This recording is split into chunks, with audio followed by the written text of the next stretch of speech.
Let me fix my hair. Good night.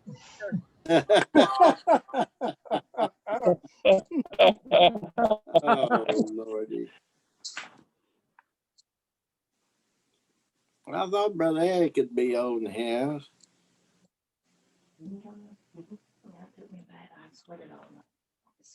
Did y'all do your assignment? What was the assignment?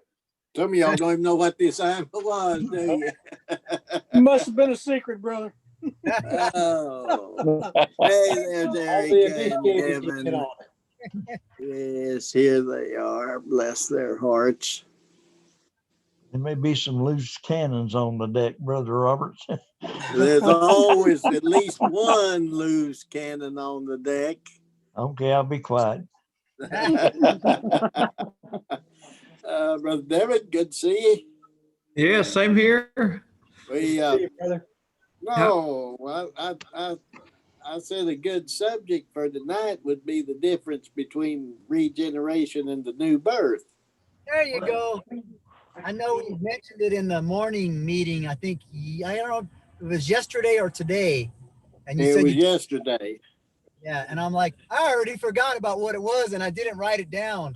But yeah, I remember the statement about the differences, but I didn't hear it was a subject.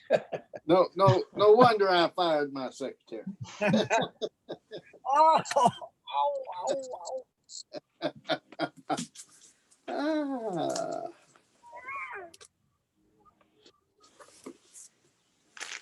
I'm pulling off a book, The Writings of Elder J.F. Johnson, comprising 30 years, as was in the Signs of the Times. And I'm looking for a particular one. Excuse me. Where is it? Catherine. 275, The Regeneration.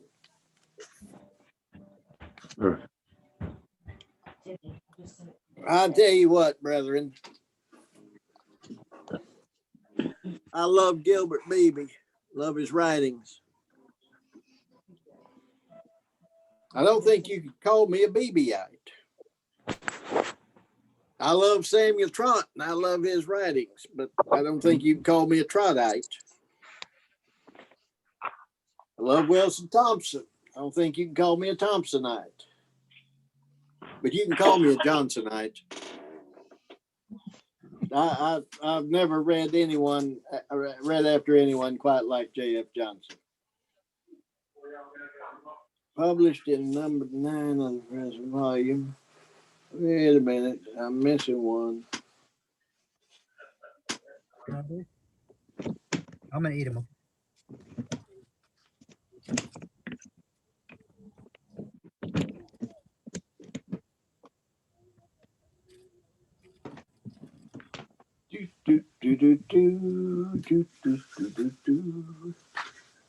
Okie dokie.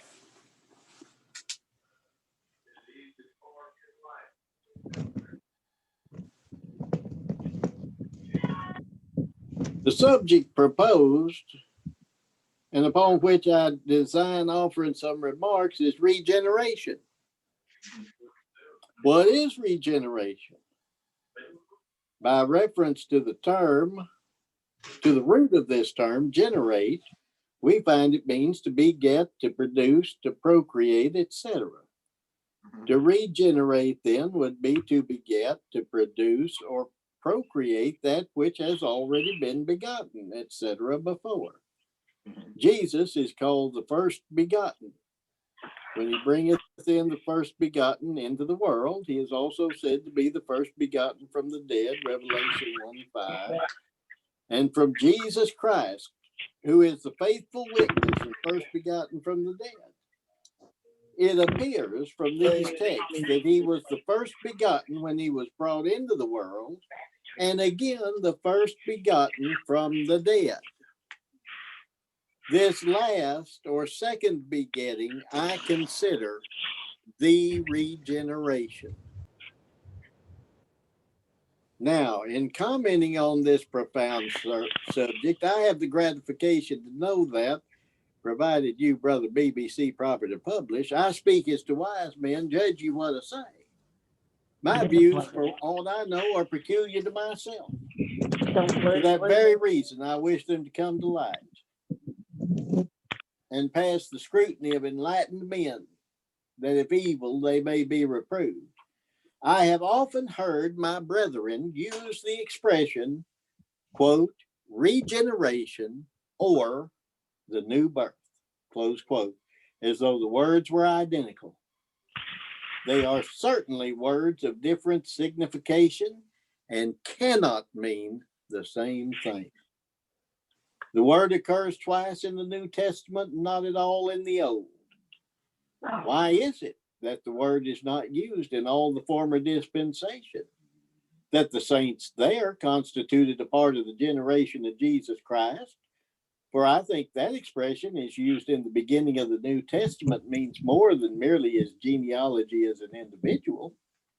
And that they were born there and born of God, I think, is evident and appears so from Psalm 17:39 and 87:5 and 6, with many other passages.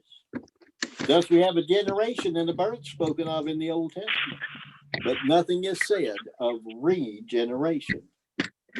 If that birth and regeneration were one and the same thing, can it be possible that the holy writers would fail to have used the word in all their writings? So there you see where he's getting at. And I agree with JF. Regeneration is used twice in the New Testament and is certainly not synonymous with the new birth. Amen. It means more than that. But yet, how many times do we catch ourselves saying regenerate or unregenerate? Right.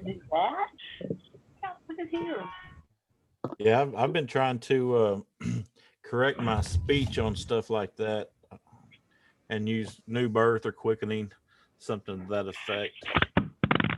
Yes.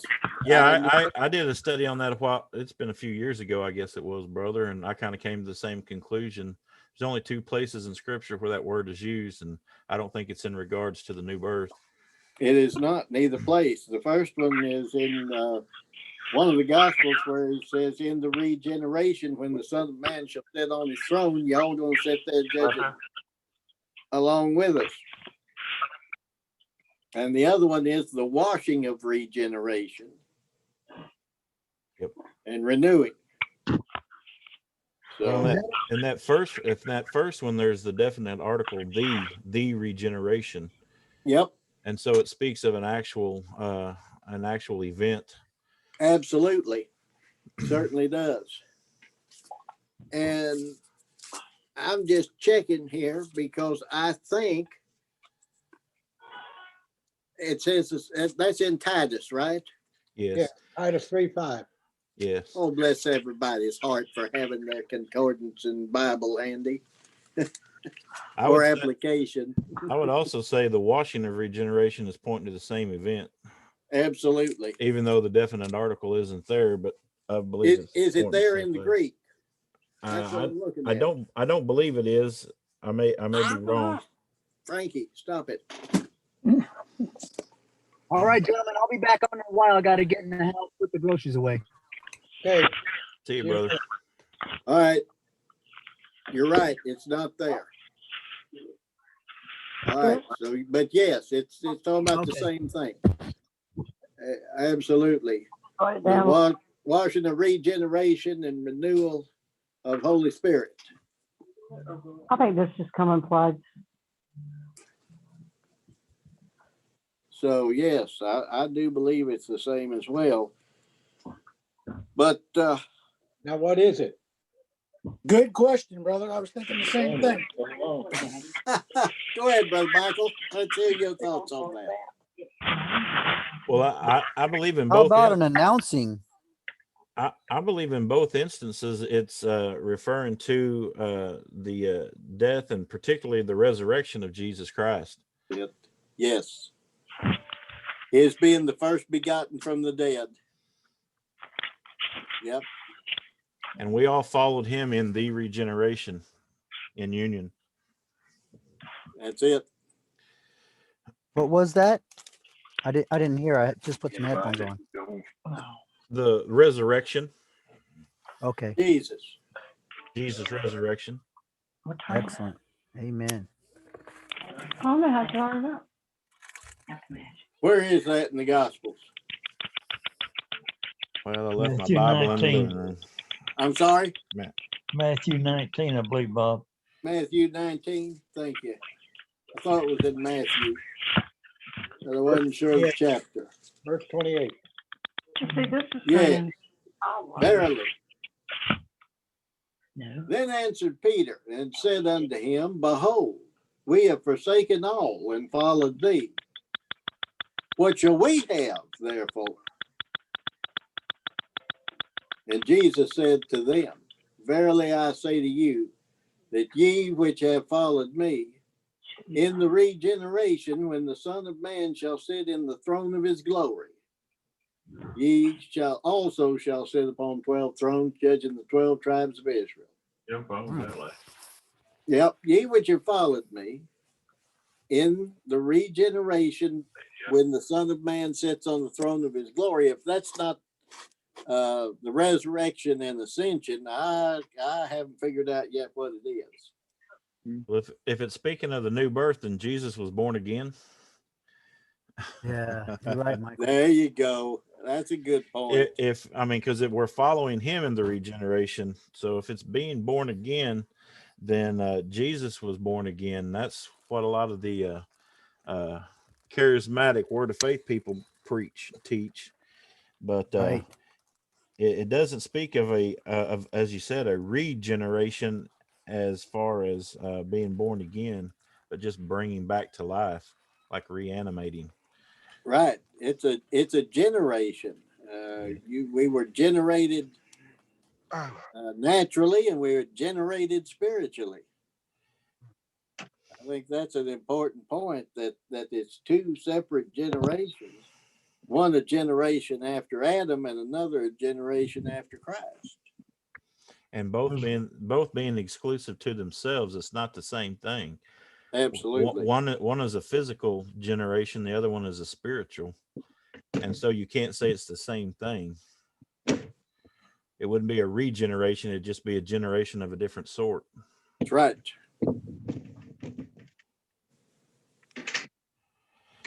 Goes back to Genesis 1. Bring forth after its kind. Right. There you go. Right. That's truth.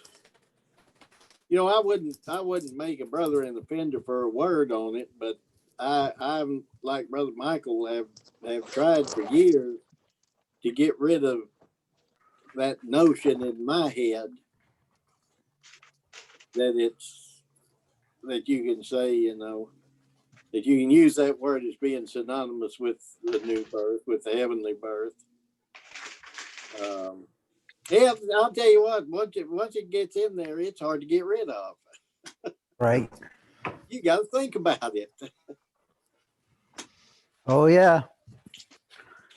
I think it's very consistent with the eternal advisor union. Thank you. Right. Nice. Nice. Yeah, we're his seed, right? We're the seed of Christ. Hopefully. Yes. That's our hope. Yeah, right.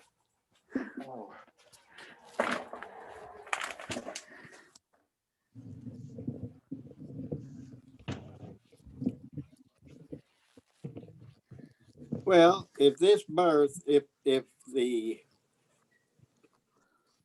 heavenly birth didn't, if the heavenly birth didn't bring in anything new and different, didn't bring in something new and different than what was there in Adam, then we might as well say the conditionalists are right, and that it is regeneration because the old man has been born over. Heaven forbid. Oh, the old man's never born over. He's always going to exist. we have the new man in us, which is Christ in you, right? That's right. Well, I know some people that'll tell you that you ain't got the old man anymore, that he's dead. Oh yeah, I know plenty of say that. I know plenty. He's dead. Mine ain't dead. Right. Wished it was. So, yeah, there you go. Yeah, Be right. nice if he were, wouldn't it? Yeah, oh yeah. Dead. For Was it a sure. red light? No. If it ain't a red light, blue means it's charged. White means mine's charged. All right, y'all keep talking. I gotta get me something to drink here. I don't know what. Right. I gotta have something. Get down, Josiah. Get down, Andrew. You can come back when Daddy comes back. I gotta get something to drink. That ranchero sauce was pretty spicy. I bet it is. Green crayon.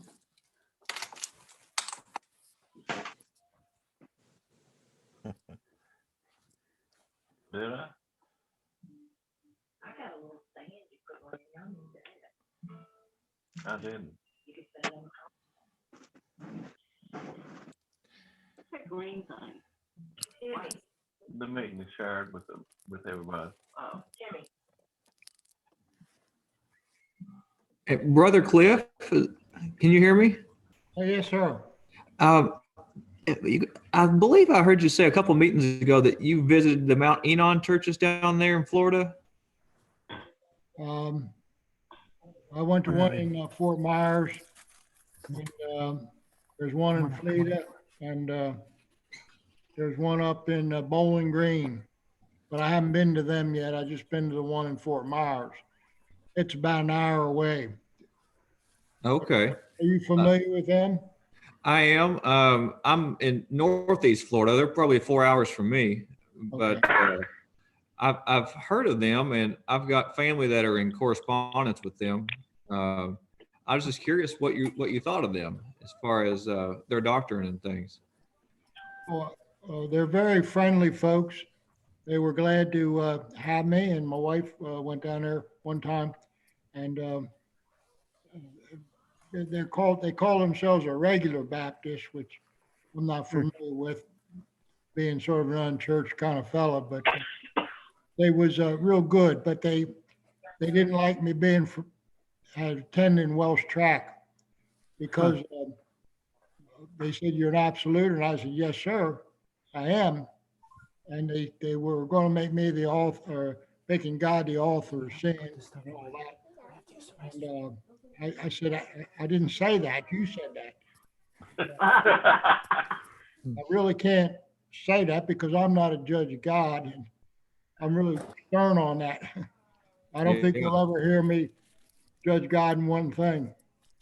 I know, just as a side here, a little girl was, it's a friend of my daughter's family up in Delaware.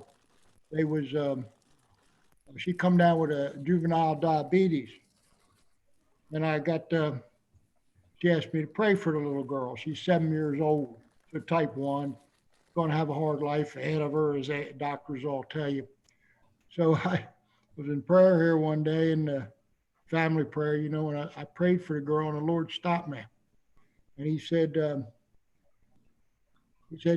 of all the years you've had diabetes, you never asked me to cure you from it. And I said, that's true. I'm sorry to phrase it that way, but when I talk to God, I talk to him, he talks to me. I can't say it was just thought or, anyway, please forgive me for that infringement if it is. But I thought about that for about 2.5 weeks. And I said, I never have. And why haven't I? Because I trust him 100%. Probably like Paul said, he just had something in the flesh 3 times he asked for. They had a thorn in the side. Thorn in the flesh, yeah. Yeah. I says, Lord, I said, I trust you. You'll give me the grace to get through whatever you want me to accomplish. And I said, when I get to heaven, if I do get to heaven, I'm going to be saying 3 things. The same 3 things I say here. Worthy is the Lamb, true and righteous are thy judgments, and the Lord God omnipotent reigneth. Man, That's why I'm an absoluter. And as far as There you he's go. concerned, and I brought this up to him, they was a little perplexed at it because they got a little angry. But I said, you know, what John saw there is a lamb slain before the foundation of the world, or at the foundation of the world, I think is the exact words. But I said, you say Adam brought this sin upon us. Adam brought it. Why was the lamb slain out there for so long? Amen. That was a vision of God in his head, or you probably heard all these things, but it's very perplexing to me. So they were very. They said it would church a person if he said God was the author of sin. And I forget what the other thing was, which I haven't done that, by the way, but they think I do, and I think they get that from some man's writing, Aspel maybe, or somebody like that, and they get this in their head. Man tells you to do this, man tells you to do that. I've not had the great occurrence like some of you fellows that listen to what man has to say and what he's written and everything. I'm still wading through what's this book here? Maybe you've heard of him. His name is Barry. Barry. And I'm still wading through that and reading all the scriptures and stuff. And, any doctrine I've read, those 3 verses I just quoted you fellows, they never are in them doctrine or confessions or whatever you call them. I'm really ignorant on those things. I'm still trying to learn, but that's what my speech is here. It's going to be in heaven if I ever make it. There you go. The Lord God omnipotent reigneth. And not one of them doctrine or confessions or whatever Brother Robert said for me to read, every one of them quoted it or put it as a proof reference text or whatever they call them things. But anyway, they're very friendly folks, and I probably will go back there. I'm not so sure they're wary of me. You ever feel like the people's are wary of you? Oh, yeah. Right, brother. I think they set up a straw man and they try to knock it down. Well, they attacked me. I got nothing to say. I just said 3 things. Come right out of the book of Revelation. And that's what I believe. I'm saying it here and I'm going to say it there if I ever get there. But they're good folks and I wouldn't want to say anything bad about them. And a lot of them down there like bluegrass music. I offer to play with them a little bit down there when I after the dinner they have after the service, So I'm still working on it a little bit, and they got to get used to me, and I sort of got to get used to them. But I'll not say nothing bad about them. man. Oh, thank you. I got invited to go down there and see what they're like. I was just curious what you thought. Thank you. I appreciate that very much. I have their doctrinal pay or the books they give me. Would you want me to send them to you to look at, or do you have them? I've got 1 minute.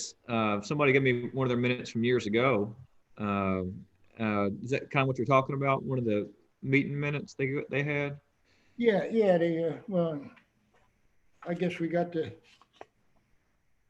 like that. Yeah, that's it right there. Mine's very similar. Well, I got 3 or 4 of them they give me. Apparently, this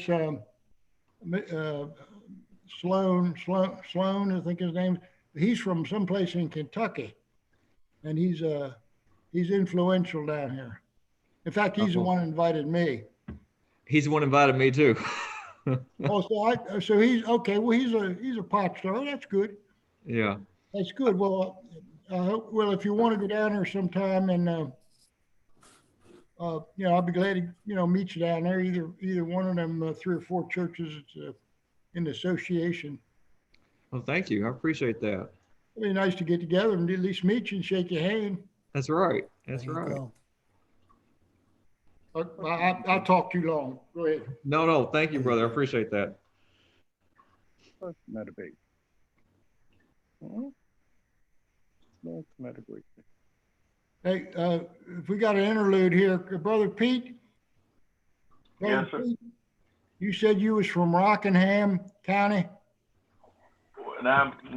Well, I know of those churches there. We right across the state line in the edge of Virginia. Okay, well, you said a name of your folks that was buried in one of them churches down there. At Bush Arbor Church in Caswell County. And what was the last name of your kinfolk? Mahaleys. Oh, okay. So, are you related to the Mahaleys from Johnson City, Tennessee? I don't know. Most of my folks come from Salisbury, North Carolina, up about halfway to Charlotte from here. Oh, okay. Rowan County. Yeah, I'm familiar with that. I used to know all the counties in North Carolina. Mhm. I was adopted Tar Heel for a few years, but when you said that, a good friend of mine, and his name was Shelton, and he's from over in Johnson County, right beyond Ashe County. And Okay. his mother was Mahale. And Okay. her name was Rilda Mahale. And And one of my great uncles went in the military back in World War II, and he ended up living in California the rest of his life when he got back. He just died a couple of years back. well, I just heard that name and it rung a little bell in my head. Okay. I guess probably no connection with you guys in Rockingham. There probably is, but it may go back many years. It's a small world when you get to checking, isn't it? Yes, sir. Yep.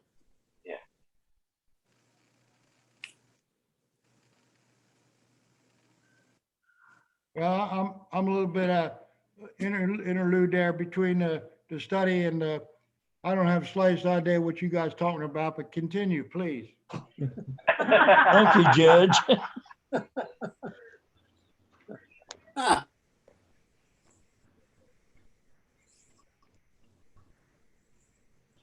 Hey, Brother Lackey, while you were gone, I was double checking on both those words where they're found. yes, Even sir. though that definite article "the" is not there, both of those words are nouns, Yeah, not verbs. correct. Them are nouns, so it is speaking of an event, not a action. That's right. That's right. And I don't believe the word regenerate as a verb is used anywhere in the scripture, That's right. either Greek or English. English. That bodes the question then is when did it get skewed? That's a good question. When man got a hold of it. That's usually a very good answer. Yeah, there's a lot of truth in that, I guarantee you. And it's Oh, and yeah. it's usually right most of the Yeah. time. Right. I don't know when regeneration got started. I'm gonna say, shoot, I don't have that hard drive here. Probably Puritans maybe, or before That's what I them. was getting ready to say. I think the early Puritans. Sounds like something a Puritan would say anyways, you know? Well, it probably come around in the same time that spirit baptism got skewed. Wow. Probably. The Seems like I remember among many Baptists, the writings of Arthur Pink. He had a little book on regeneration and he took that position that they were identical, if I recall correctly. I believe you're right, brother Wade.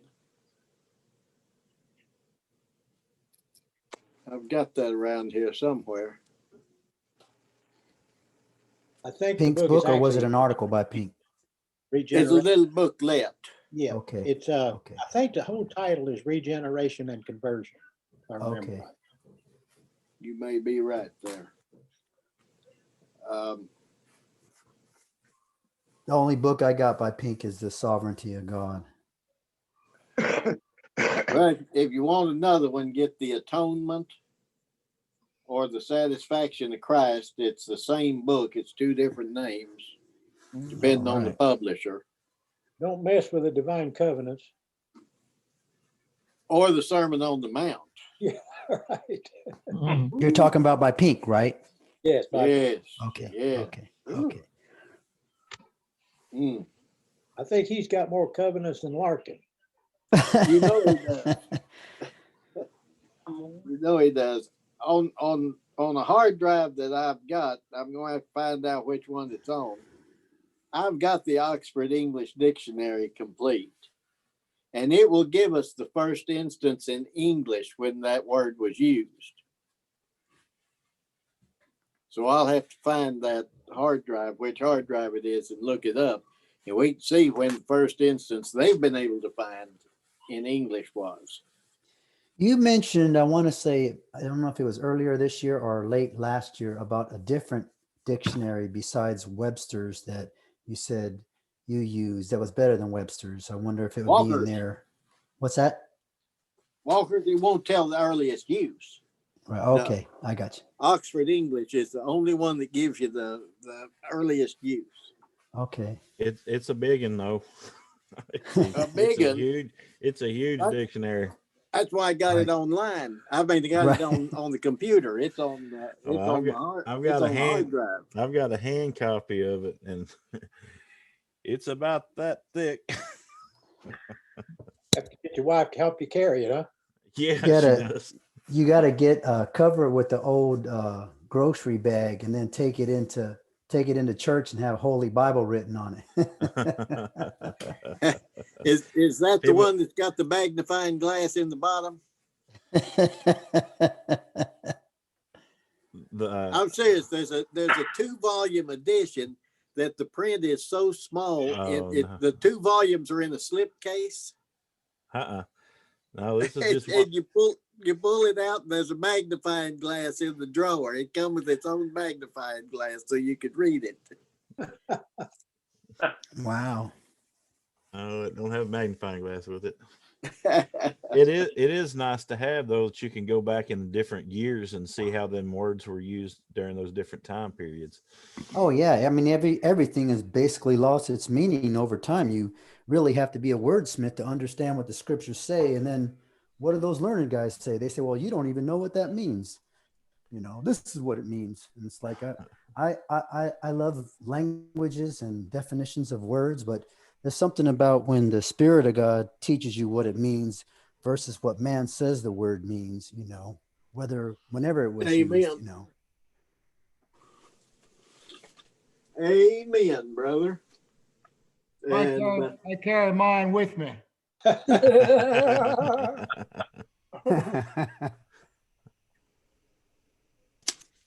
Don't help my understanding at all. yeah, you can see that maybe. John Walker. Dictionary. Have you heard the story about him and it was a military man. I think he was a colonel or captain or something who had PTSD. It's a great story. I think it's on Netflix. I heard it just recently, a few weeks ago, about how that dictionary was started.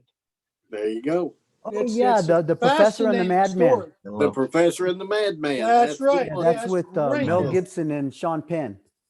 Yeah. That's right. Excellent. Yeah, I Excellent saw that. story. I Yeah. got the book. Yeah. I'd like to see the movie. It's a really good good. movie. All right. It's I've a got a good question, guys. It relates to what we're talking about here. All right, good. All right. The regeneration, I think we've kind of, Be careful. we honey. probably agree that it was an event, Bye. right? It's a noun. And then the rebirth, being born again when Jesus speaks to Nicodemus, and we also look at some of the other words that were used for rebirth, like quicken. Those all verbs? In other words, it's an action.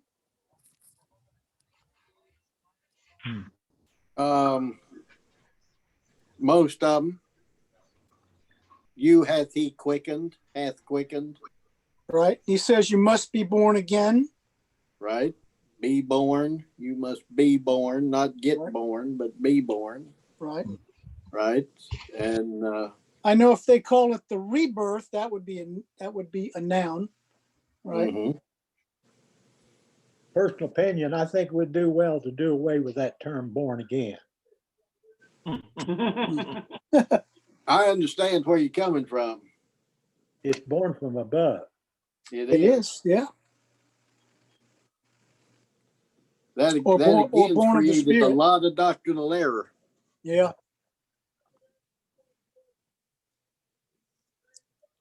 I'd like to propose a question or a thought.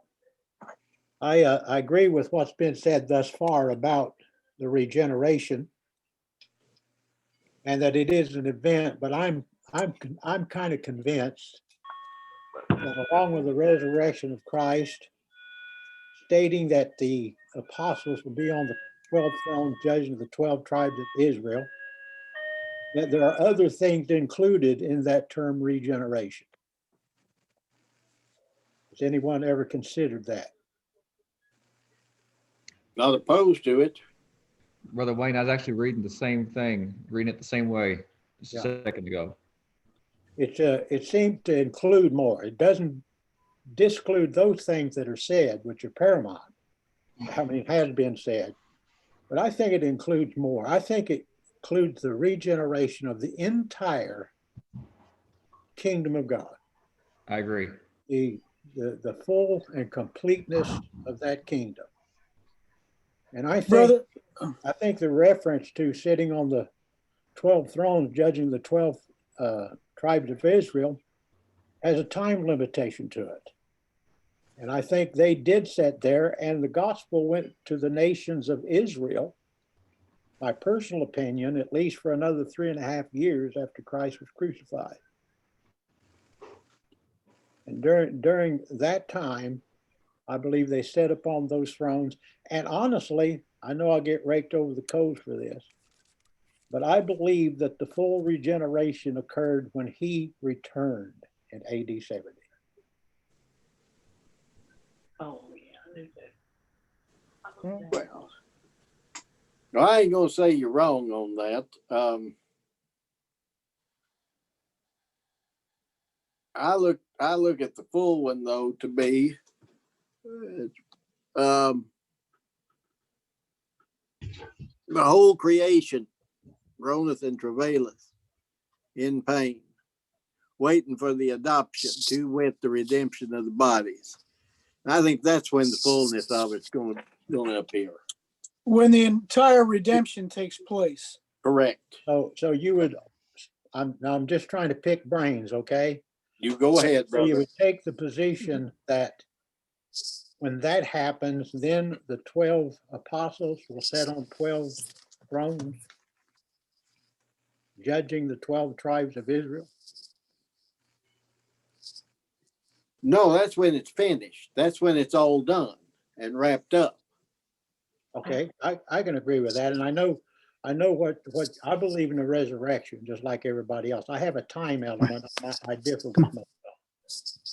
But I believe that the regeneration brings about the revamping of everything. Israel had 12 tribes. Christ chose 12 apostles. They had 70 elders. And you'll notice the wording in the Gospel of Luke, I think it is, he chose another 70. Well, why would he say another 70? Wasn't it because the old Israel was a type and shadow of that one that was coming into being? Amen. I think you got something there, brother. I mean, the passage there that talks about the regeneration says, when the Son of Man shall sit in the throne of his glory. Man. And Zechariah, in Zechariah chapter 6, it speaks of this when it says in chapter 6, verse 12, it says, and speak unto him, saying, thus speaketh the Lord of hosts, saying, behold, the man whose name is the branch, and he shall grow up out of his place, and he shall build the temple of the Lord. Even he shall build the temple of the Lord, and he shall bear the glory, and shall sit and rule upon his throne, and he shall be a priest upon his throne, and the council of peace shall be between them both. And I believe that speaks of that time that Peter talked about whenever Christ sits on his throne, and that was the resurrection. It speaks of the resurrection of Christ.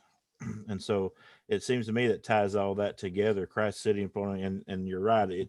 The resurrection is when he ascended his throne in glory. At least that's how I understand it. But definitely open for correction on that. I'm seeking information. I'm still in the learning mode. I am Ain't too, we bro. all? Yes. Absolutely, brother. Absolutely.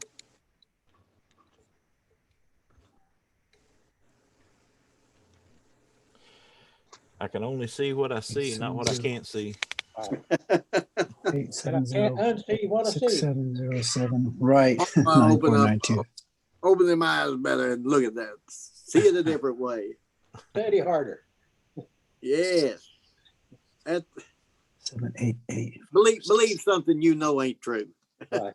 I don't want to see somebody do that. I do too. I want There we somebody to go. believe something they know is not true.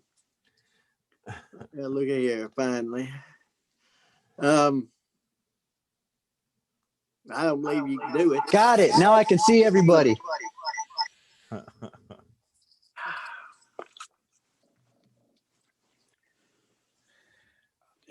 I just It's there's more things involved in that term, the regeneration. Or at least I see more things in it than just a couple of things. yes, I agree with you. There's a lot more there. If we'd see it all, I don't know, brother. We might just not be able to handle it. No, I'm sure we couldn't. Oh, heck no. Our brains have popped. Didn't Paul say that? Oh, the depth and the height and the width and the length of the knowledge of God, which is greater than knowledge itself. Yep. That's in Romans, ain't it? What back in Matthew going on, how would you understand in the context of what we're saying? And everyone that hath forsaken houses or brethren or sisters or father or mother or wife or children or lands for my name's sake shall receive 100-fold and shall inherit everlasting life. But many that are first shall be last, and the last shall be first. Then, of course, in the next chapter is the laborers that were hired to go into the field. What scripture is that, Brother Harold? That's a good question. It's Matthew 20, the last two verses of that chapter, right after what we was looking at. I might break that up. The way I understood the first and the last was speaking of Jews and Gentiles. Right. The Jews were first and they shall be last, and the Gentiles were last and they shall be first. But how that ties in, my ears are perked up, brother. I'm listening. I'm curious because I don't know. You said it's Matthew chapter 20? Yeah, Matthew 20, verse 29. It's actually, brother, it's actually verse 9, it's chapter 19, right before. Oh, 20. I'm sorry, 19. Yeah, because I was looking at the last two verses. I was looking at 20. 20 Okay, gotcha. 19. 20 is right there. Yeah. We got one student among us. I was particularly interested in everyone that hath forsaken houses or brethren and so on and so forth shall receive 100-fold and shall inherit everlasting life. I think I'd key in on everlasting life, and I don't care how much I get, just the fact that I get everlasting life, you know. I think that next parable explains that. Right. What did they all get? They got 1 penny. Yep. Right. They got everlasting life or eternal life. Right. Brother Wayne, I'm not going to pretend to understand this, but I will tell you one thing that I believe the Lord has spoke to me in that passage before, is that when I read it to say that we have forsaken houses or brethren or sisters or father or mother, when I first read that years ago, I thought, does that mean that God wants me to leave my family? Is that what he's trying to say? But You don't think? say what? Sorry. They leave us most of the time. Yeah. Yeah. That's truth. And what I have soon learned after learning how this happens in churches, whenever the truth is persecuted, is that when it says forsaking houses or brethren, I think that's talking about the church. Whenever we go through times, which I'm sure a lot of you brethren have been through this, when you're in church, and you may, with me, I was in the Southern Baptist Church for years, and I had to forsake that house because I could no longer listen to the system of works. And it wasn't my efforts, it wasn't my knowledge that showed me that. It was God's grace. Ow. And his grace is what it guides us to cling to the truth, to walk in the truth, and then to forsake all else but Christ. Amen. And the father and the sisters and the mother, I've once heard it said that our mother is the church, and so to speak. And so if the mother that we have in this life is not preaching the truth, in a sense, we are called out of that. I don't know what you guys think of that, and I wouldn't necessarily at all label this as the interpretation, but I just thought I might share that with you because that was something that came to me a few months ago. It was interesting. I'm sure some have heard the messages which tend to, oh, if you have to suffer and lose family and stuff like that in this life, look at what you're going to get in eternity. Who cares about a house then? Who cares about land? Who cares about those things when you're talking about spiritual things? Has no value at all. That's like setting your hopes on the streets of gold. What would the streets of gold matter? Right. I tell you what, brother, I sure would like to hug you for that interpretation, because Brother Michael and I know it's, we've had to do that.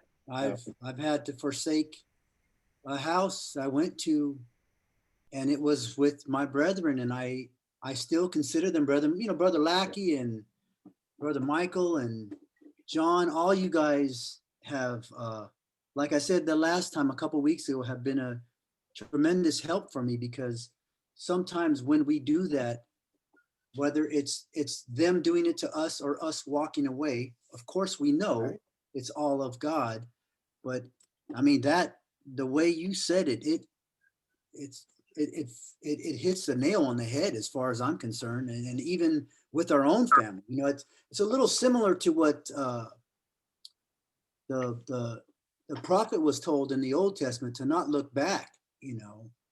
And I think that's what we all have to do. And I thought of Pilgrim in the Progress as well, when he left his family and they thought he was crazy, and Paul saying how he was in danger from false brethren. Like you said, I think this is something that we all go through. It's painful. Hey, another thought has occurred to me in times past. Christ said, and I don't know the exact passage, but he said, enemies will be those of his own household. Right?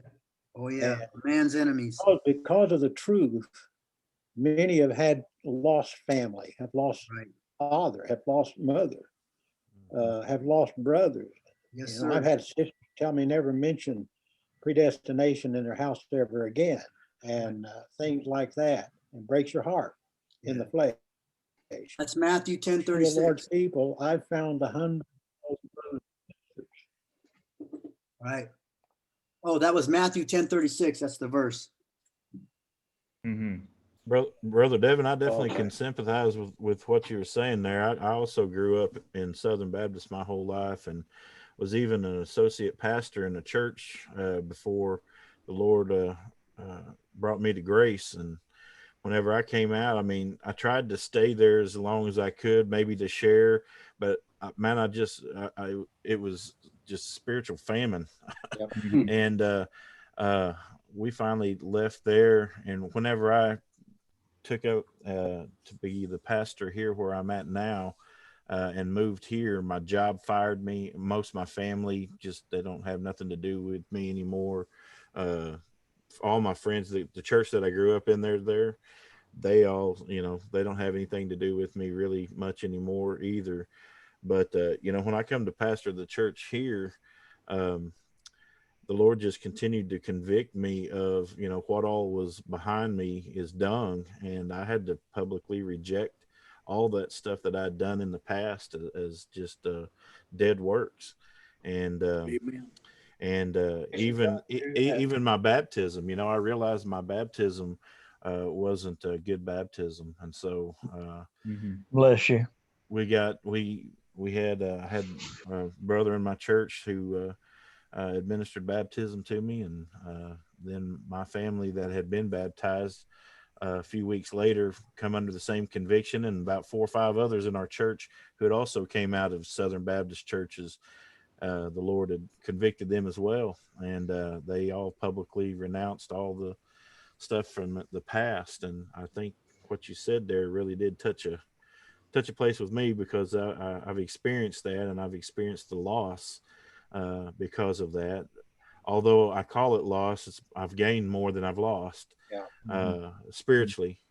I do want to say that the Lord has been gracious to many in my family, for which I'm thankful. They ain't all been like that. God's had mercy on some of them.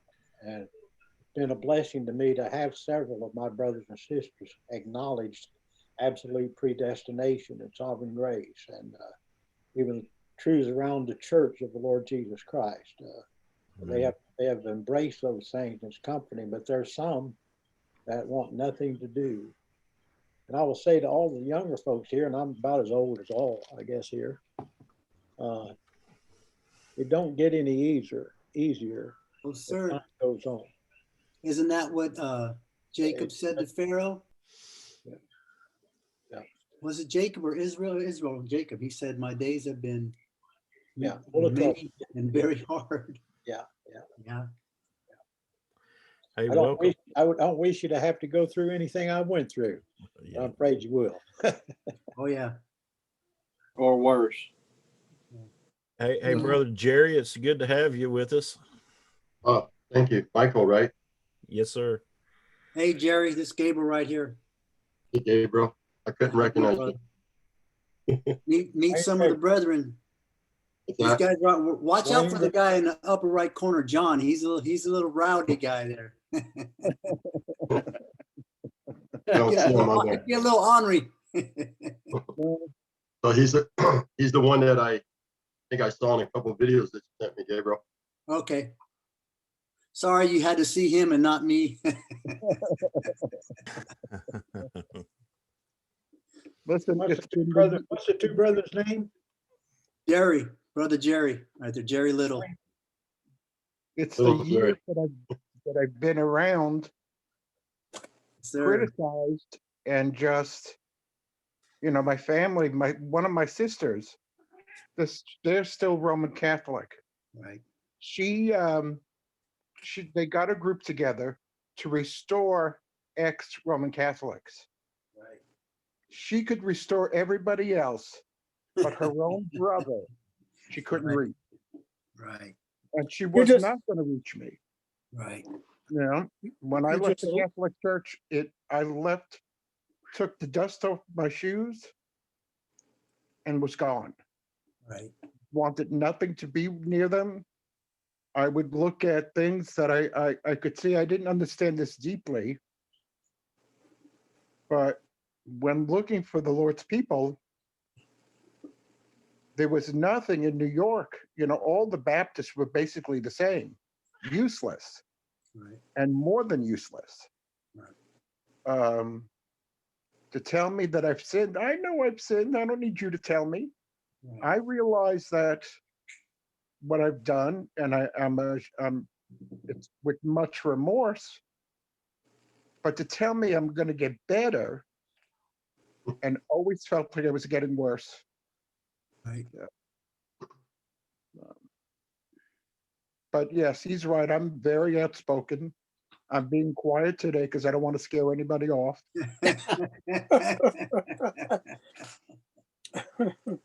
Because sometimes they do have a big mouth. I agree. He's a teddy bear. Don't let him fool you. Well, to people I love, I am. Yes, sir. But I'll let you talk to my sister. And when she stops repeating the 4-letter words, she gets worse. And I don't know what I did to her. You know, and the only thing I can see is that she detects the spirit in me that she hates. Oh, yeah. So she don't really hate me. She hates Christ. Right. And she told me once that she didn't believe Jesus was the Messiah. And when she said that, I thought, she's got the spirit of Antichrist. Yeah. Right. It's hard to say about family, but you know, in the next world, it's not going to be hard to accuse No more her. tears, brother. No more tears. Our tears are going to be wiped away. We won't have no regrets. Amen. Amen. I can confess that the best times I've had and the people I'm closest to are those who name the name of our Lord, Right. deal Oh, yeah. with the truth. Mhm. Even if it's for a season. Some have said you spend more time with those folks than you do with your family, Yeah. because I have more in common with them than I Yeah. do with many of my family. Because you love them more. They are your family, Yes, Yeah. sir. That's right. spiritual family. That's why I said that Now, when 100. Jesus said, who are my brothers and Who my are my sisters? brothers? Those that do the will of God, right? I say that hundredfold may be the fact that I've got many more brothers and sisters. Yes, sir. Mhm. Amen. Yep. Right. Brethren, that passage in Matthew, verse 29, I believe there's a great constellation where it says, and shall inherit. We are entirely passive. You don't write out your inheritance. Right. Can't do nothing to attain it, Amen. but it's bequeathed unto you. And you may not know at the time from whom, but at the time of the execution of the will, you will be named and blessed and have a perfect knowledge of what has transpired. Amen. That's Well, why Paul wrote in Romans 12:1, wherefore seeing we also are compassed about with so great a cloud of witnesses. Mm. That's where we're going, brothers. I think it's Peter in it says an inheritance, Innumerable. undefiled, Uncorruptible. reserved in heaven for you. Yes, sir. Reserved. Reserved. For That's you who are that's a kept pretty good by the word. power By the of God. power of Yeah. God. Yes, sir. That's the reservation I know we'll keep. Yes, sir. We didn't make it, but we'll keep it. Yeah, we'll keep it. Right. Ain't nobody gonna give it away. Right. Nobody That's more first- important's gonna come. Take it That's away first- from them. 1 Peter chapter 1, verses 4 and 5. That's the one you guys just quoted. Amen. And look what he says in the next verse, wherein ye greatly rejoice, Amen. though now for a season, if need be, you are in heaviness through manifold temptations. Yep. That the trial of your faith, don't we all go through a trial? Yeah. Amen. More precious than gold. Yes, sir. Unstop trial. Yeah. You know, I think it's also precious in verse 28 when he says, verily I say unto you that ye which have followed me. It's not, are we going to mess up this life? Amen. Amen. Are we Oh, going to be able to do everything God wants us to do? He says we've already followed him. Right. Right. He says that it's already done right there. It was done before the foundation of the world, that we followed him, just like we followed him whenever Christ wrote our names in him before the foundation of the world. We followed him then, we followed him now. There you go. Amen. There you go. I also believe that's subjected to the regeneration. That's one of the benefits of it.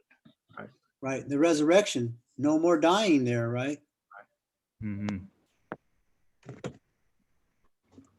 Man, I learned a lifetime of stuff in less than an hour. I ain't kidding, man. There's some good stuff. It's comforting. One of It is. my favorite verses is, then they that feared the Lord spake often to one another. And the Lord hearkened and heard it, and the book of remembrance was written before him.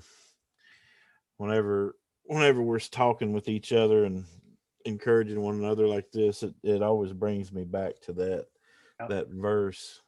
Amen.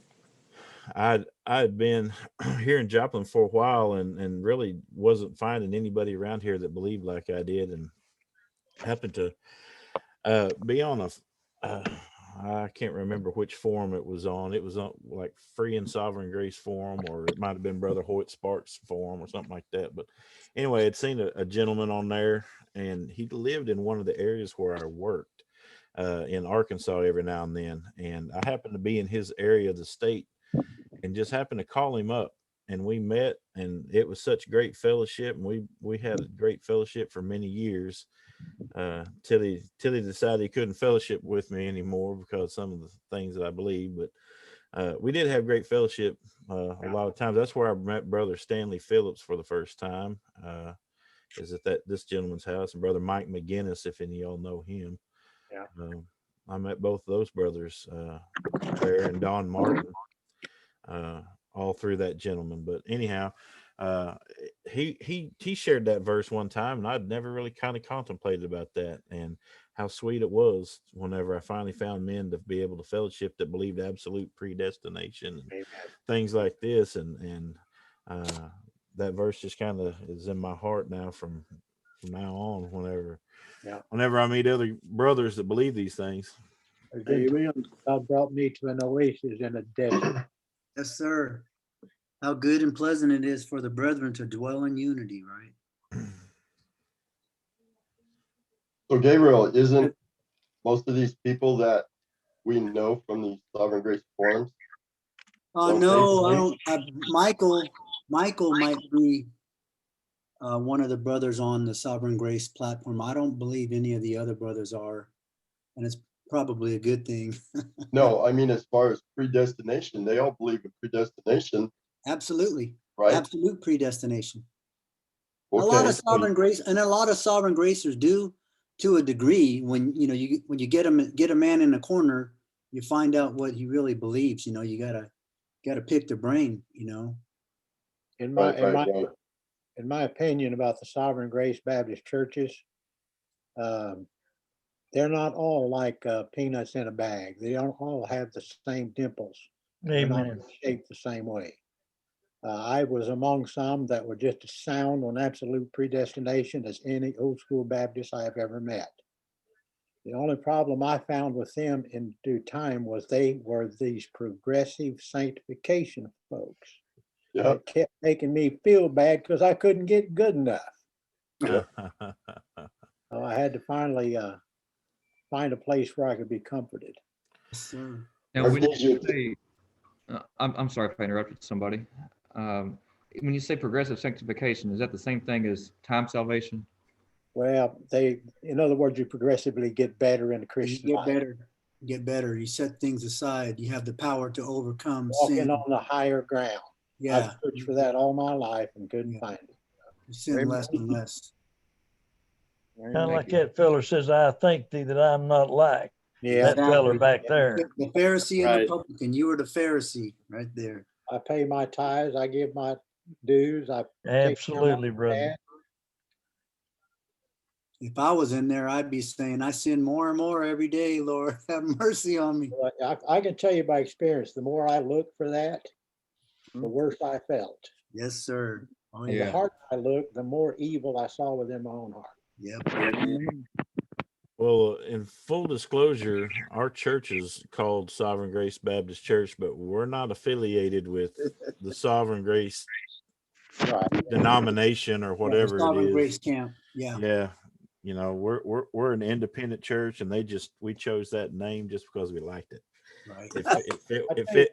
It fit what we believed, but we're not involved in any of those denominations or fellowships or associations or anything like that. We had no association, but we described ourselves, most of my ministry, as strict and particular Baptists. Having spoke to many of the old school Baptists, they said many of them known as particular Baptists throughout history. And we attached the word strict, particular meant regarding the atonement. And we attached the word that we were strict in church discipline. Mhm. And in the Lord's Supper. Mhm. Brother Regarding the Mike, Lord's I Supper. heard you preaching on Sunday Yes, and sir. was very comforted because you sound very much like an old school Baptist preacher. Yep. Well, I've brother, heard many praise the Lord. sound brothers, Elder Poole, excuse me, Brother Lackey, Elder Lackey, Elder Chet, Elder Napier, Elder Fulton. I've been blessed. I'm sorry. Blessing. And Be sorry. and was very comforted by what you said on Sunday because I sat and I listened. We weren't able to meet, so I listened to you speak. And there was a comfort there. And if you're, and this is going to sound mean, but if your people accepted what you said and they didn't throw a hymnal at you, then they must be just as sound. Because there were many times I was in New School, Conservative Baptist. There's one preacher, how many times I wanted to flip the hymnal right in his head. I've experienced that. I experienced that, Brother John. Really? Goodness. Somebody threw a hymn book at you? Yeah, told me to go back where I belonged, wherever that was. Well, brother, we're blessed that the people that attend there is all in agreement. They love the same gospel. I'll tell you what, I believe there's been way too much nitpicking among Baptists. Yes, Oh, sir. everybody to agree on everything. And Yeah. I'll be honest with you, I won't allow any man or group to bind my conscience. That's Amen, right. brother. And we I'm should. out of Christ only and hope to get along with all the rest of y'all. Amen. Yes, sir. Well, if You we, know, I'm sorry, brother, go ahead. the Gospel Standard Baptist in England, if you were to go over there and if they decided you were okay to preach for them, you would have to sign their articles of faith plus initial 2 articles. The added article on the eternal sonship of Christ, and I can't remember what the other one is, but it was one that was added at the same time. You've got to specifically initial them.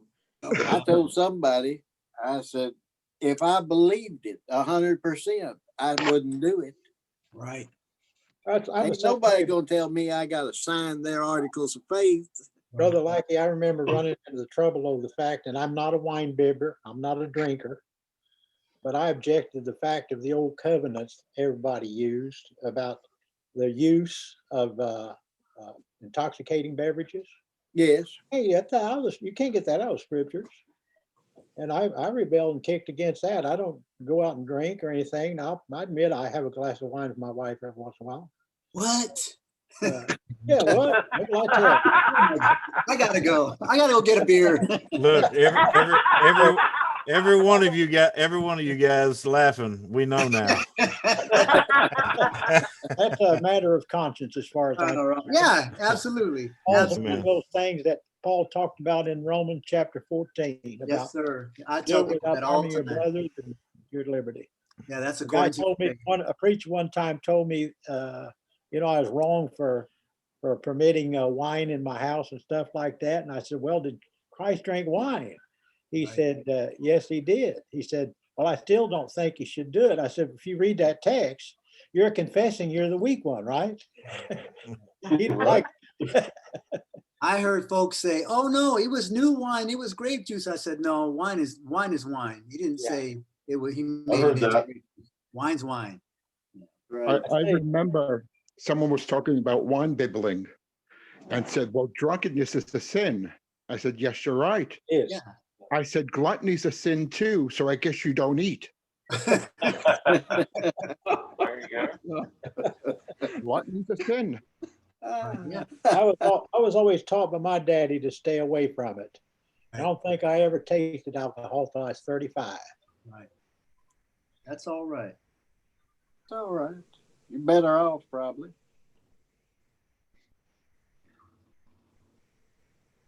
Well, Paul did tell Timothy, drink a little wine for your For infirmity. stomach's sake. Well, that's not supposed to be in there, don't you know? What's that? It's because they had bad water. There right? you go. Yeah, I heard that. I That's it. heard a lot of that also from Yeah. the Sovereign Grace camp. They said that's the reason why the English drank so much. Their water system was polluted. You know, Yeah.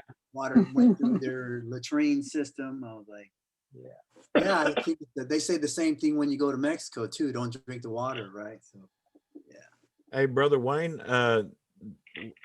you said that you were among some of the Sovereign Grace Baptist circles, and I know you know Brother Rains.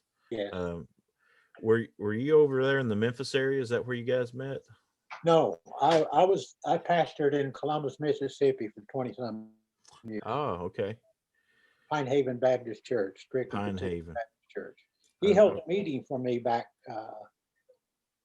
goodness, I can't even recall how long it's been. He spent a week in my home, and he's a fine fellow. I enjoyed him very much. He's got a wonderful wife, and his kids are just exceptional too. Yeah, he's a really good friend of mine. We maybe don't see eye to eye on everything, but like you said, you know, we still get along, and I consider him a good friend. I think he told me one time I was like a rubber band. When you let it go, you overshoot, it always comes back some. So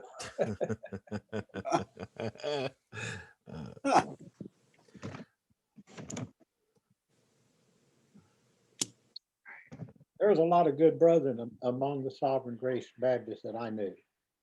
They Right. helped me a lot in many ways. There are quite a few. Like me, I can't forget about those brethren at all. There are quite a few of those brothers though out there that believe absolute predestination, and don't hold to progressive sanctification. There is.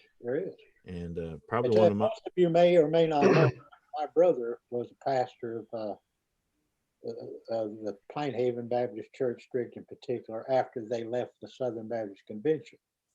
And he and I differed over what they call progressive sanctification.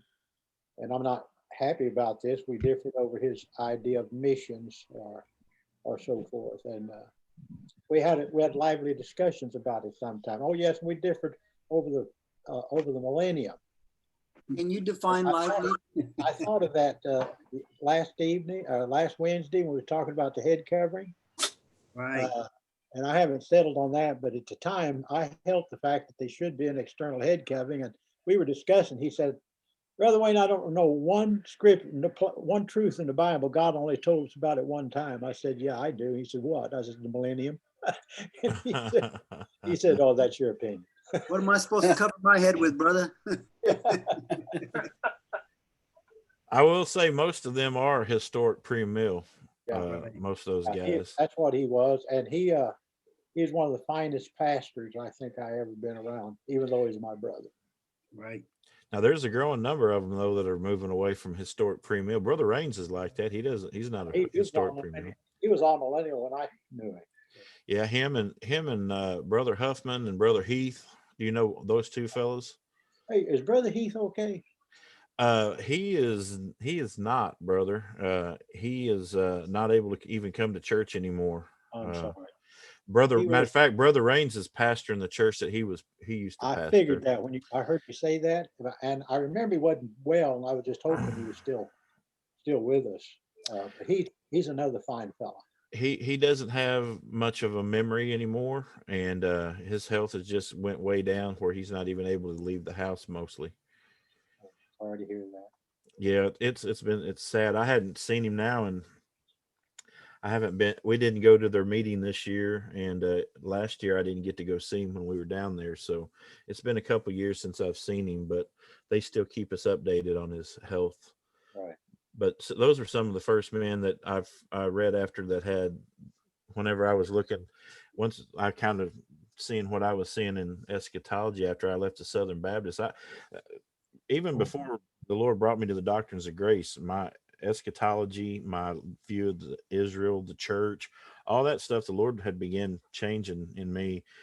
And whenever I began studying all this stuff, I then began reaching out, seeing if other people believe these things other than me. And Brother Heath was one of the guys that I found that had wrote about the gospel millennial position of eschatology. And I was, I found a lot of comfort in that because I'd seen some of the same things that he did, and some other brothers too. But I've come to found more, probably about half of the men in those groups believe gospel mill or all mill, however you want to call it. Brother Gerald Huffman preached my brother's funeral in Columbus. Yeah, he I've never met him, but he's highly respected among a lot of the pastors that I know. And matter of fact, one of the founding members of our church knew Brother Huffman, and whenever him and Brother Camp taught together, he attended their little men's seminary thing in their church that he taught the men of the church. But he matter of fact, I've got a lot of his original typed out writings, on the old typewriter. He was the only preacher I ever knew that typed out every message word for word. Yeah, I've got quite a few of them that he left me, or Brother Carlson left me. Did you ever know Howard Carlson? He kind of preached down around in you guys' area in Mississippi and in Alabama. I don't remember that name.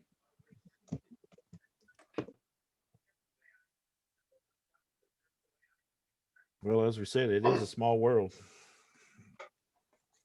6 degrees of separation, right? Yeah.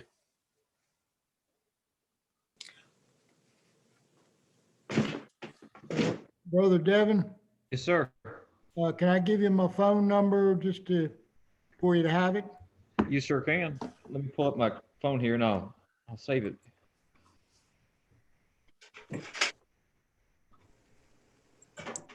Okay, whenever you're ready. Okay.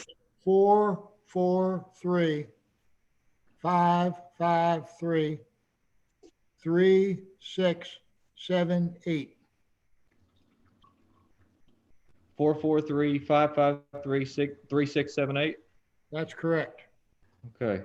And I got all that messages, or I can do just about anything. Well, no, I'm on the computer here, but I think I can get on my phone for this Zoom. Is that true? I believe Yep. you Yeah, Well, somebody was driving down the road. I was right here, me. Oh, Gabriel, okay. You guys liked it better when you saw the road view instead of my face. I almost got hurt for a second there. How's one of them big 18-wheelers going down the road? At that Yeah, same oh yeah. speed. Yes, sir. Their tires were smoking. Yes, sir. All right. Thank you, Brother Cliff.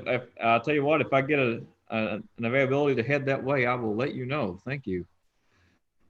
But you'll be welcome to stay here anytime if you don't want to take a break. I live in Charlotte County, out towards Englewood, and it's a long way from everything. But Well, thank you. Florida's a big state. That it is. I appreciate that, brother. Thank you. Same goes for you if you're ever up around St. Augustine. I'll text you my number here in a second. That way you'll have it. And in case you want to come up this way, I go to a group of churches up here called, they used to be part of North Florida Fellowship. They broke off of that group, which originally came from the Suwannee River Association. North Florida Fellowship started to become more liberal with a lot of the New School teachings, and the old Baptists that were in that group of churches started to break off and be separate from that. And they have this, and you'll probably see them under the name of Big Fifth Weekend. They meet usually in August or September for their association meeting. They've got really good preachers up here. I've talked to them a couple times about what their views are on absolute predestination, time salvation, and that sort of thing. And I've been encouraged so far. I can't really lock down for sure where they are. As far, I don't know that they really take a firm stance. But I can tell you, I was encouraged to hear that whenever I mentioned time salvation, they said, "What's that?" And that kind of thing. So I was encouraged to hear that. Yeah. And just about every Sunday I hear him preaching, and God worketh all things after the counsel of his own will. And I don't think that they would call themselves absoluters, but boy, they sure preach like it. And so I find that's, to some people, that's very offensive. And I never really named that. Somebody else named me that. So when I got to thinking about what I really do believe in, is absolute authority of God over all things. And if you want to go into where this come from or where that come from, I have no idea. And I will say this very readily. God didn't consult with me when he created this whole world. And that's all I can say. Amen. It's not my place, and I'm not God's judge. And I've heard some God's men be judged very severely by people like Joseph and David from the Old Testament. Mm-hmm. You'll never hear me say one ill word about any one of them. In fact, if you go on and read what Nathan said to David after thou art the man, you know that scripture.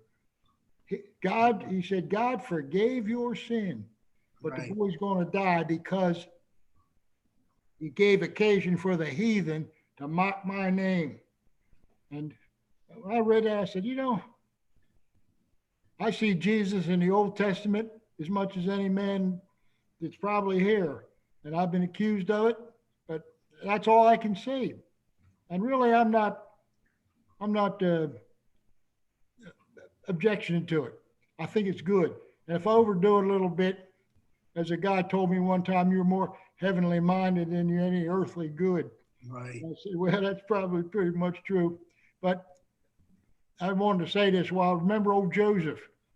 And when his brothers come on back to him, he says, God, you meant it for evil, but God meant it for good. Man. Think of that verse, because all the things he hits and shots I've all taken and stuff, that's all I think about. God meant it for your good.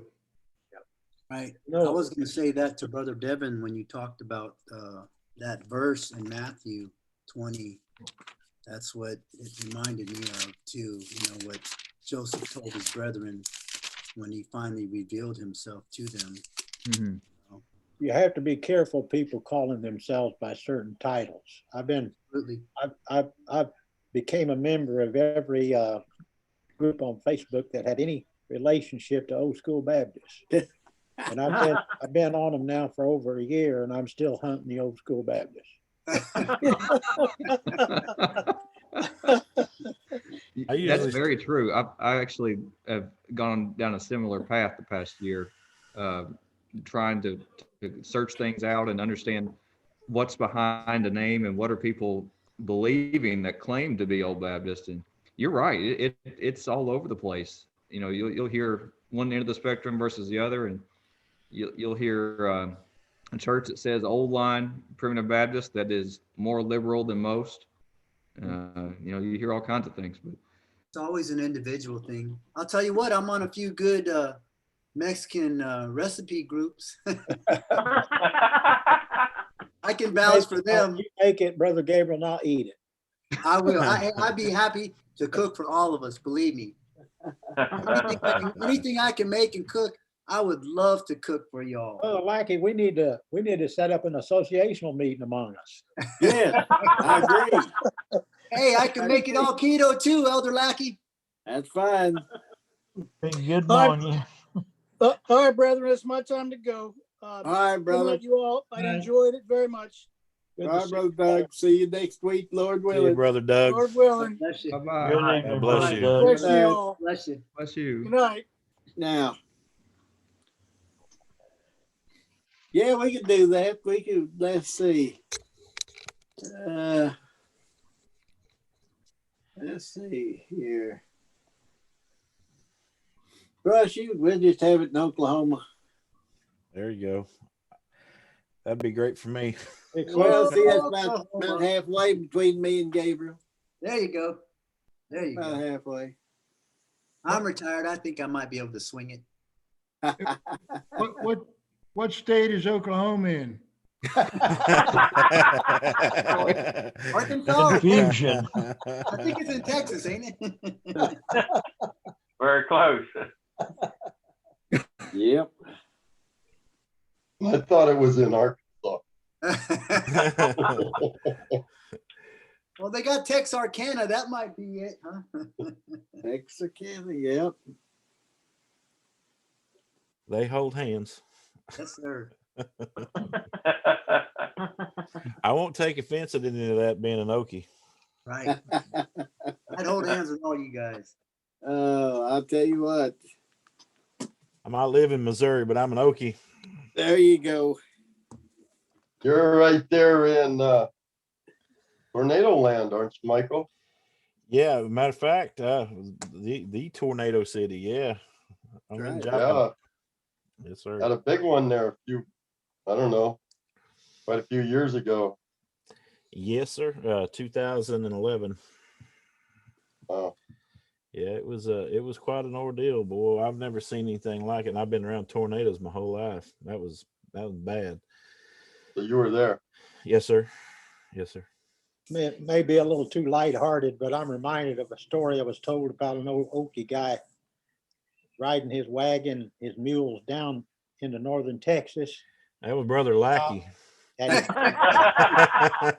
he stopped, and there were a couple old guys outside the bar, and he got out of the wagon. They walked out, and he said, "Hey, Okie, you know how to dance?" He unloaded one revolver at his feet, and the old oak just stood there. He said, "I said, do you know how to dance?" And he unloaded the other one. As soon as he hit that last one, the old oak reached underneath the seat and got a double-barrel shotgun and pointed it straight at him. And he said, "Hey, Tex, have you ever kissed the backside of a mule?" And old Tex said, "No, but I've always hankered to." Anchored.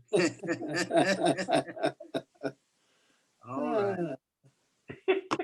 Hey, that's one of those staple words out here, Gabriel. Hankered. Oh yeah, I remember. I want to say I think it was a Schoolhouse Rock commercial, and it said "a hanker for a hunk of Hunk of cheese." That's cheese, exactly yeah. what. That must mean they want something pretty bad. You know?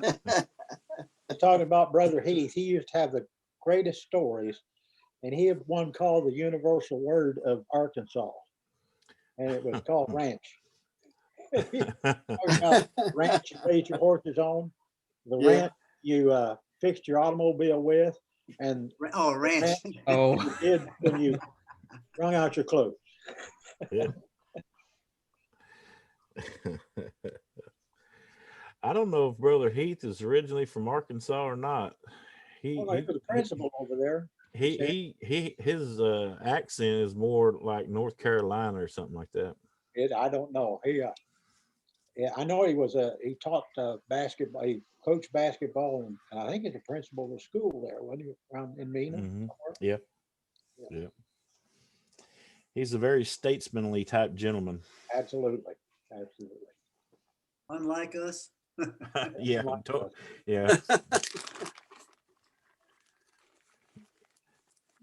I went out and got some pork rinds, Elder Lackey. Good for you, brother. Good for you. You know, they make probably about 6 different flavors they sell out here in the local Walmart. And Yeah. my favorite is the barbecue, but they only have small bags. Well, apparently a lot of folks were asking for the big bag, so I found a bag almost as big as a shopping bag. You know, of course I got it. But, Sam's Club. They Yeah. got it. we don't have a Sam's Club out here. We don't have one. The one with the pistols, my great grandfather. All right. Oh, you see? That was taken on a cattle drive. Wow. He was from Northeast Texas. So even though he wound up in Oklahoma, I got some Texas roots. Yeah, my family my grandparents too, except for my grandfathers, are from right next to Brownsville, Mercedes, Texas. It's probably in the center almost, the south, in the middle, south central Texas, close to, I drove out to Austin, Texas one time, and that's the only part of Texas I ever saw. right. Mercedes or What's down Brownsville? there? Huh? Mercedes or Brownsville? No. Austin. Austin, Texas. Okay, Austin. I didn't think I'd ever make it around Dallas. So, Oh my gosh. That state is humongous. I lived in Dallas for a while.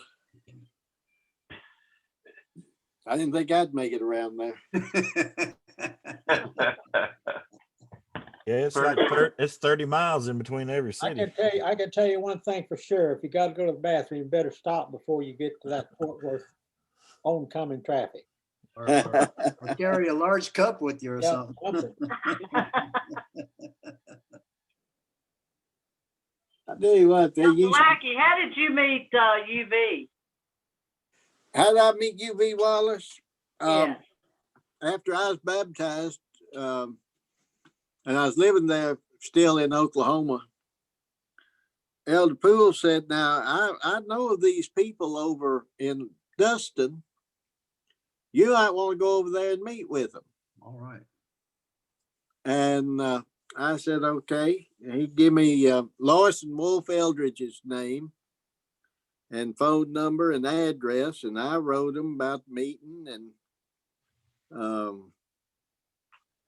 they said, well, yeah, we'll have a special meeting. Come on over a couple of weeks. I can't remember when it was. And UV was there. He was their pastor.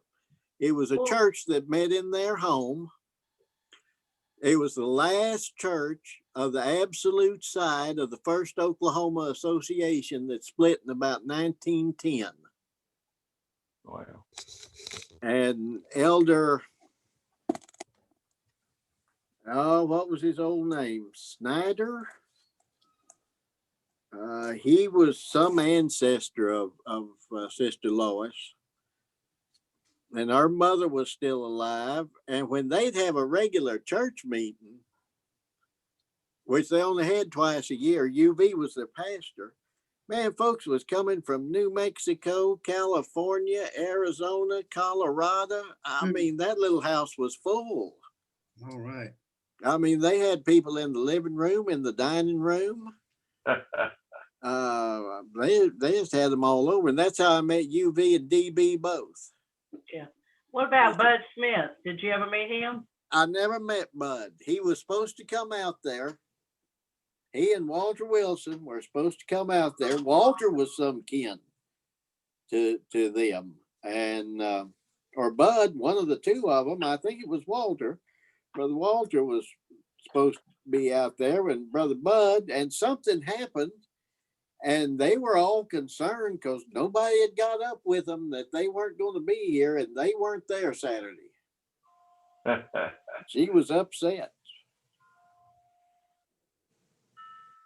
So I could sit and listen to UV all night. I don't think I could move. I would move. Yeah, he was something, wasn't he? He would walk the aisles in their church. Yep. One side, down the other. He'd walk the aisle in every church. He'd walk around if there wasn't no aisle. You think he's gonna quit? Oh. He'd get wound up again. He'd just keep on. Yep, he would. He'd take his false teeth out and put them in his pocket because he's ready to fly out. That's right. Yep, I've seen him do that too. He'd get to preaching so hard they'd loosen up on him, and he'd just spit them out and put them in his pocket. Yep. Did you ever hear him tell about when he joined the church? Don't think so. Of course, he was going to DB's church down Cool Springs where he joined. And he said he had no intention of joining. He had no, he thought he was going to join before and couldn't do it. And he said when the time came for the reception of members, he walked up the aisle, and he said, "They tell me I was preaching the whole way up the aisle." and DB, did you ever know DB Wallace, his uncle? No. Sweet man. I thought the world and all of him too. He was kind of hard of hearing though, and he's trying to get UB to hush. And old sister was sitting down there, and she said, "Sit down, DB. Can't you hear he's trying to come before the church and ask for a home?"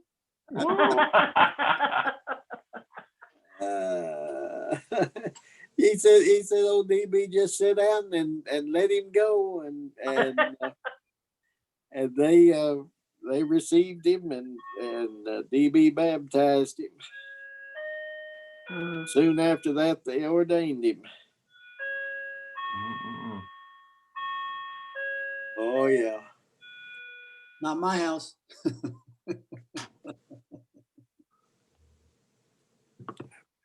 All our kids loved him. When we'd He's have a loving- conversation, they'd be He's running lo- around outside. When he got in the stand, they'd all come inside. Really? Yeah. Yeah. Their hearts. And especially after he told him he was a cowboy, worked the stockyards down there. Yep. Yep.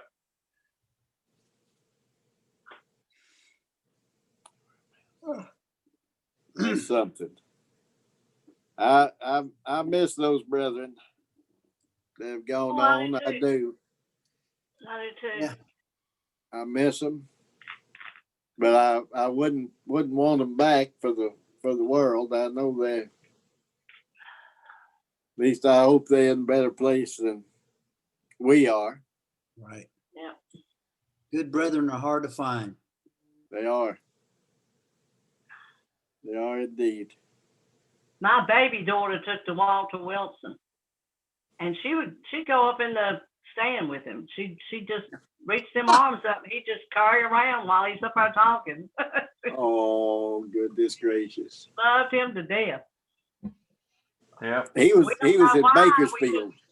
Huh? Yeah. Bakersfield. Yeah. He said he had no church to go to, no people to go to. Met in his home. Yeah, I wouldn't doubt it. nowhere. That's pretty familiar today.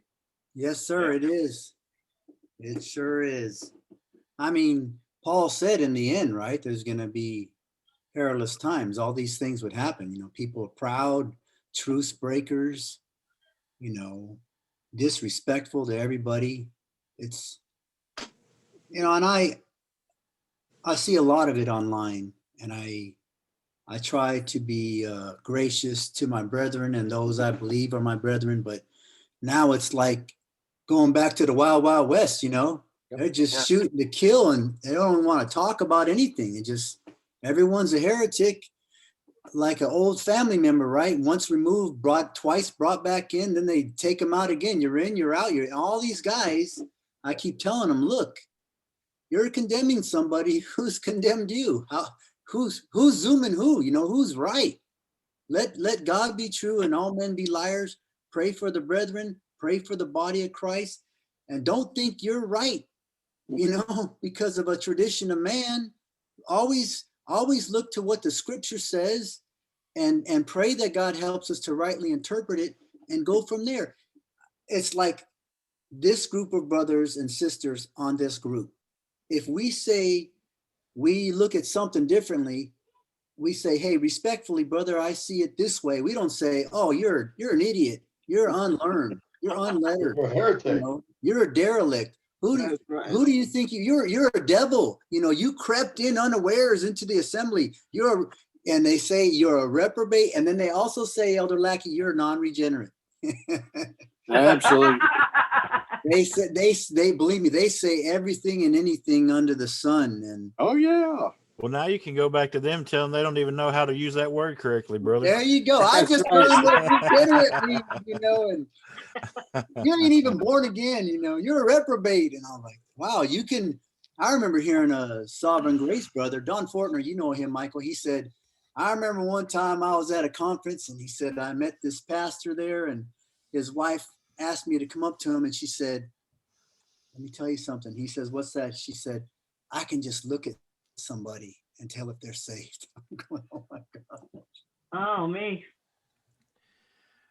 So, And in essence, really, in essence, that's what a lot of, I'd like to I'm going ask to him, call them our brethren, I'd is like what to, they're doing online.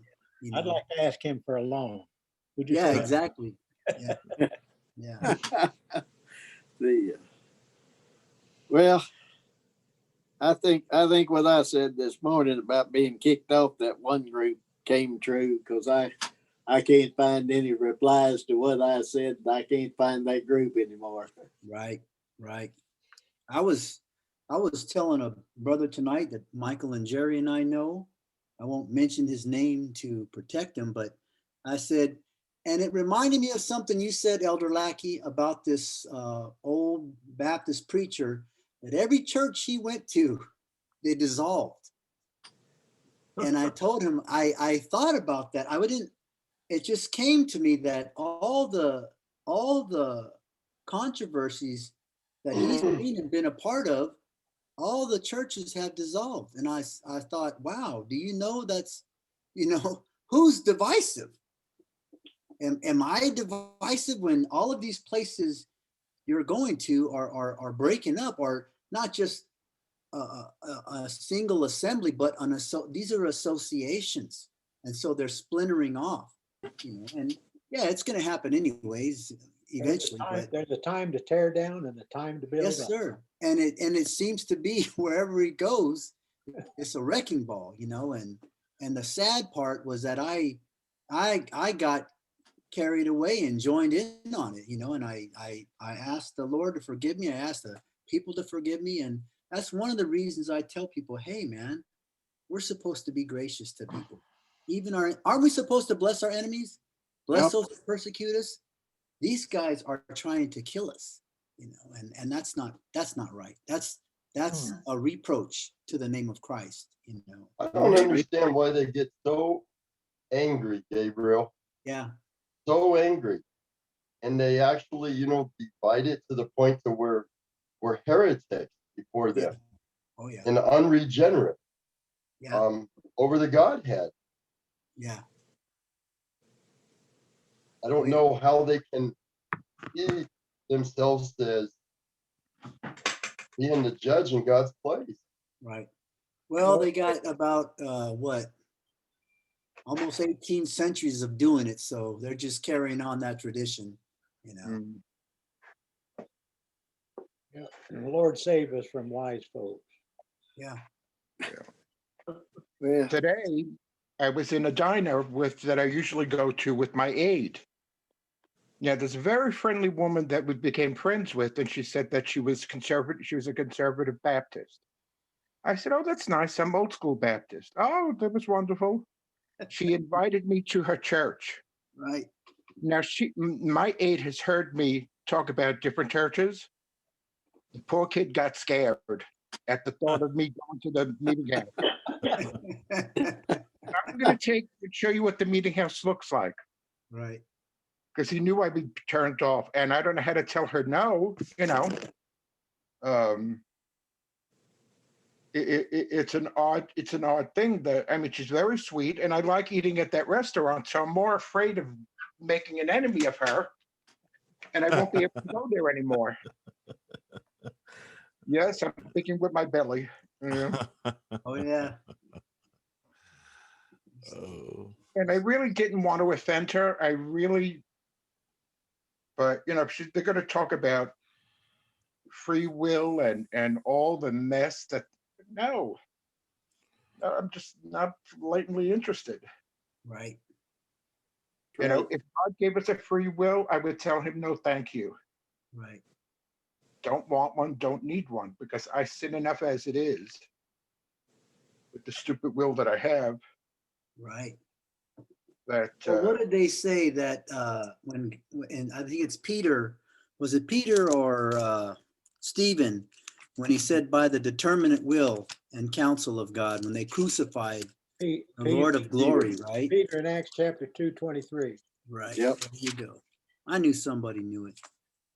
There you go. Him being delivered by the determinate counsel and foreknowledge of God, taken and by wicked hands have crucified and slain. Pretty clear. Yeah. One would think. Well, it doesn't mean what it means, brother. That's right. Oh yeah. That's right. It doesn't mean what it means. That's scripture. You can't use scripture. You can't go to scripture as your source of what you believe. You have to go with the brethren that think the same way you do, like-minded brethren, and then you have to go to the creeds and confessions, which are, like I said, 17 centuries old. Well, Al, That's crazy. But before the Conditionalist Church excluded me for being a heretic,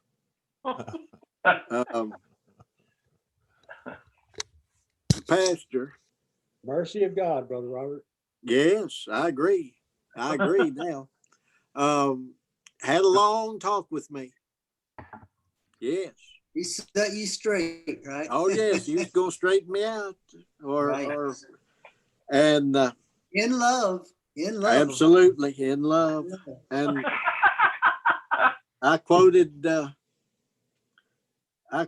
text out of Job